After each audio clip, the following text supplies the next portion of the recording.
BJP শাসিত রাজ্যে কাজে গিয়ে হেনস্থার শিকার হতে হচ্ছে বাংলার শ্রমিকদের।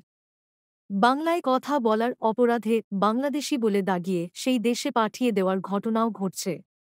মুখ্যমন্ত্রী মমতা বন্দ্যোপাধ্যায় এই ঘটনার প্রতিবাদ করে পথে নেমেছেন। নতুন করে ভাষা আন্দোলনের ডাকও দিয়েছেন তিনি। এই আবহে মহারাষ্ট্র থেকে নদিয়ার ৩ শ্রমিক ঘরে ফিরলেন।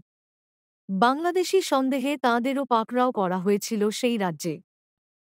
জানা গিয়েছে, নদিয়ার করিমপুরের বাসিন্দা সুকান্ত মণ্ডল, তীর্থ মণ্ডল ও মন্টুলাল সরকার মহারাষ্ট্রে কাজের জন্য গিয়েছিলেন।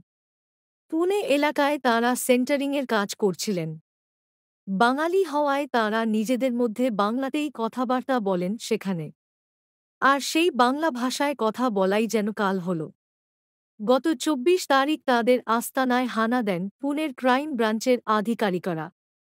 বাংলাদেশি অনুপ্রবেশকারী সন্দেহে ওই ৩ শ্রমিককে পাকড়াও করে নিয়ে যাওয়া হয়। পুলিশের কাছে জানানো হয়েছিল তারা নদিয়ার করিমপুরের বাসিন্দা। এদেশের বৈধ নাগরিক হিসেবে সব পরিচয়পত্র তাঁদের কাছে আছে। আরও পড়ুন। Women allegedly killed head daughter in নেড়িয়াকুচ বিহারে তৃণমূল কর্মীকে পিটিয়ে খুন।